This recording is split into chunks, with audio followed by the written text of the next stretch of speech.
Сәлем достар, қалайсыздар? Бүгін біз сіздермен биология тақырыбында қарапайымдылар туралы сөз қозғайтын боламыз. Онда сіздерге де, бізге де іске сәт дегім келеді. Жалпы қарапайымдылар жануарлар патшалығының ең қарапайым өкілдері, бір жасушалылар. Яғни олардың өкілдері жасыл евглена, амеба, көпікшелі кебіше. Жалпы олар туралы жалпылы қарастырғанда, олардың қорғануы қолайсыз жағдайда циста түзу арқылы, ас қорыту вакуоль арқылы жүзеге асатын болса, зәр шығаруы жиырғыш вакуоль арқылы. Тыныс алуы суда еріген оттек арқылы тыныс алады, ал көбеюі бөліну арқылы. Енді осы қарапайымдыларды өзінің ең көптеп кездесетін, біздің оқулықтарымызда алған мәліметтерімізде жиі кездесетін, немесе егер де сіз УБТ талапкері болсаңыз, міндетті түрде келетін сұрақтардың жауабын бірге талқылайық. Ендеше кеттік, оларды тип бойынша бөлдік. Енді кірпікшелілер типіне тоқталайық. Кірпікшелілер. Мынау суретте көрсетілген бұл кірпікшелі кебіше. Кебіше деп аталуының себебін тіпті түсіндірмесе де болады деп ойлаймын. Себебі оның сыртқы тұрқы тап бір кебішенің табанына ұқсайды. Сондықтан да дәл осындай ат берілген. Жалпы бұл кірпікшелі кебішенің суреті. Енді мән беріп қарап өтейік. Мынау, білесіздер, жалпы жасушаны толтырып тұратын бұл цитоплазма. Яғни жасушаның ішіндегі гель тәрізді қоймалшың мөлдір түссіз зат. Яғни бұл кірпікшелі кебішеде де болады. Мынау тұрған жасыл суреттермен көрсетілгендердің барлығы ас қорыту вакуолі деп аталады. Яғни қозғалыс бағыты дәл осындай стрелка арқылы көрсетілген. Солай ол кірпікшелі кебішенің ішінде қозғалысқа түсіп ас қорыту процесі жүреді. Жалпы қорытылған ағзаларды зәр түзуге қатысатын бұл жиырылғыш вакуоль. Жиырылғыш вакуольдің маңызы сол, ол ағзаға жиыру арқылы зәр түзуге мүмкіндік береді. Ал түзілген зәр қылауытқы арқылы сыртқа шығарылады. Ал енді осы кірпікшелі кебіше ең бір кездесетін сұрақтардың бірі не арқылы қозғалады? Егер де сіз ұмытып қалсаңыз, онда логикалық тұрғыдан ойлайтын болсақ, бұл кірпікшелі кебіше өзінің кірпікшелері арқылы қозғалады. Оларды талшық деп айтуға келмейді, себебі олар қысқа, сондықтан да оларды біз дәл осындай кірпікше деген ат береміз. Және тағы бір айта кететін нәрсе, оларда екі ядро кездеседі. Бұл ең маңызды. Үлкен ядро зат алмасу, тыныс алу, сонымен қатар басқа да маңызды процестерге жауап беретін болса, кіші ядро жынысты жолмен көбеюге жауап береді. Яғни кірпікшелі кебішенің жалпы бөлінуі оның екіге ажырауы арқылы жүреді. Яғни екіге ажырағанда оның екінші бір өкілі осы кіші ядродан дамиды. Түсіндіре алдым деп ойлаймын. Ендеше келесіге өтейік. Жалпы осы кірпікшелілер типіндегі олардың өкілдері осы жерде көрсетілгендей балантидий, кірпікшелі кебіше, мүрже, сувойка. Кірпікшелі кебішенің денесі күрделі екі жасушадан тұрады. Енді оны тіпті анықтап айтудың да керегі жоқ деп ойлаймын, себебі барлық мәліметтерді мен жоғарыда сіздерге беріп өттім. Келесі, дәл осы өкілдері туралы толық айта өтейін. Бұл сувойка пішіні жауқазынға ұқсас. Балантидий адамның тоқ ішегінде тіршілік етеді. Стиланхея ол шилан немесе ұсақ кірпікшелі жер бауырлап қозғалатын жәндік. Енді амеба, саркодиналар немесе тамыраяқтылар типіне тоқталайық. Мына суретте бейнеленген амеба. Жалпы ол басқа қарапайымдылардан айырмашылығы оның сыртқы пішінінің тұрақсыздығында. Яғни ол ешқандай да қатты қабықпен қапталмаған, оның сыртын плазмолема қаптайды. Ал ол плазмолема өте иілгіш, жұмсақ қабат болғандықтан кез келген жерінен аяқ шығаруға амебаға мүмкіндік береді. Яғни оның сыртын не қаптайды деген сұрақ келсе, сіздер плазмолема деп айтасыздар. Егер де пішінін өзгертпейтін амебаның сыртын не қаптайды десе, ол кезде әктік қабық дейсіздер. Әктік қабық қаптайтын амебаның түрлері бар. Олар арцелла, сәулелі өрмек аяқ, қошқар мүйіз көпірме, шұрық денелі бунақай.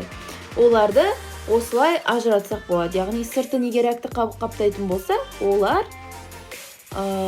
дене тұрқы біршама тұрақты амебалар деп атасақ болады. Жалпы олардың басты ерекшелігі жалған аяқтарын шығара алатындығында екендігін басты назарға алыңыздар. Дәл осындай сұрақ келеді. Олар жалған аяқтары арқылы қозғала алады. Басқа мәліметтердің барлығын осы бетке жаздым.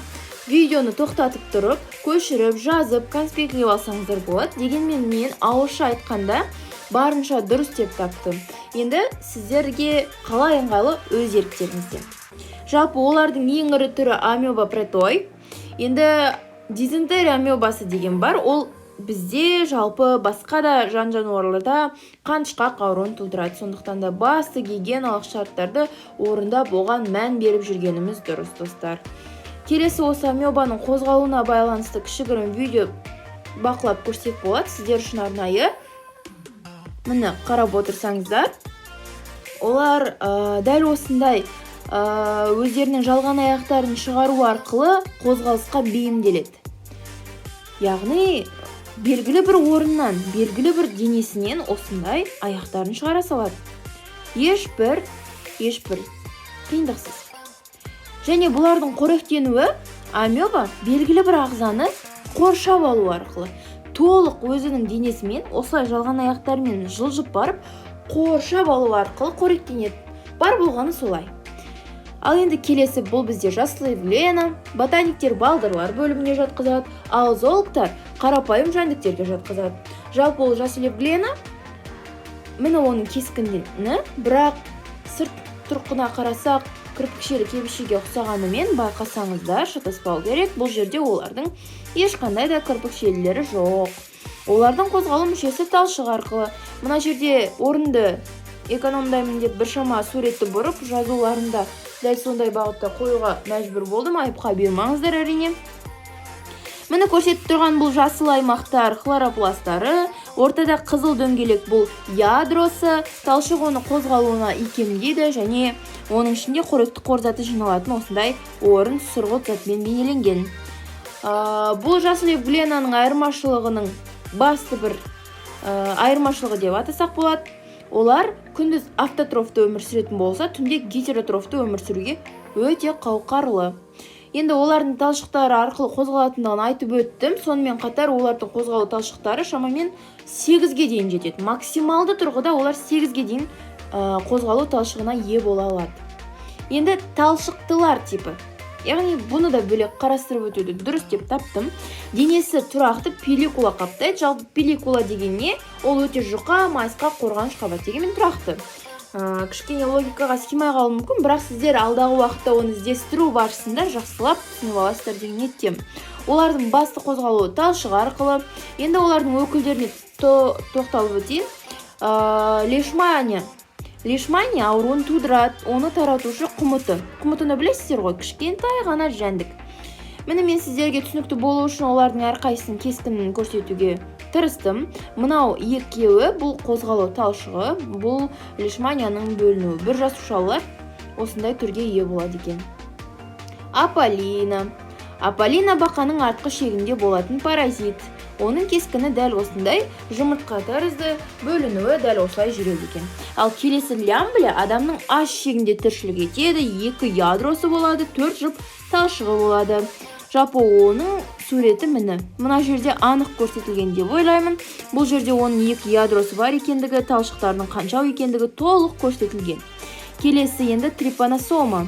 Қан плазмасының паразиті тіршілік ететін ауруы десек те болады. Осы трипаносома арқылы көбіне жануарлар зардап шегіп отырады. Су ауруы, түйенің қатерлі ауруы. Бұндай ауру біздің Қазақстанда да, елімізде де көп кездесіп жатады. Оны мал шаруашылығымен айналысатын адамдардан сұрап білуге болады. Енді қараталақ жылқының ауруы. Шыны керек, қараталақ кезінде жылқы кәдімгідей өзгерістер байқалады.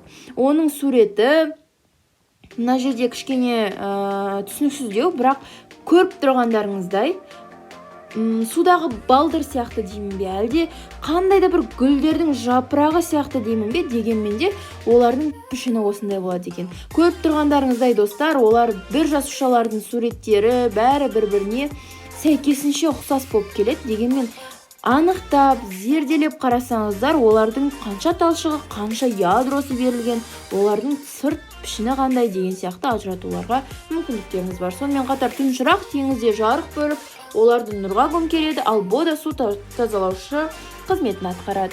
Негізінен оның мақсаты ол емес, дегенмен судың құрамында қандай да бір зиян заттарды ол қорек ретінде пайдаланса, оның арқасында біз суды тазалап аламыз. Яғни екі жаққа да бірдей пайда. Келесі, олардың зәр шығаруы. Жалпы айтқанда, қарапайымдылардың зәр шығаруы дәл осындай бағанағы жиырғыш вакуоль арқылы жүреді. Жиырғыш вакуольге зиянды заттар, тұз, судың қандай да бір бөліктері жиналып, толған кезде жиыру арқылы сыртқа шығарылады. Кірпікшелі кепшені теңіз суға салса, жасушадан су сыртқа шығарылғандықтан жасуша бүрісіп қалады. Енді жүйке жүйе, шыны керек, бұлар өте қарапайым болғандықтан, ең қарапайым түрі диффузиялық жүйке жүйе дамыған. Ал достар, сіздермен болған менің уақытым өте көңілді өтті. Ал сіздерде қалай? Сіздерге маңызды, жақсы, көңілге қонымды ақпараттарды беруге барымды салып тырыстым. Сондықтан да еңбегімді бағалап өтіңіздер. Каналға тіркеліп, лайк басуды ұмытпаңыздар. Алдағы уақытта сіздер үшін ең өнімді, ең пайдалы видеоларды салып, өз біліммен бөлісіп отыратын болам. Келесі кездескенше достар.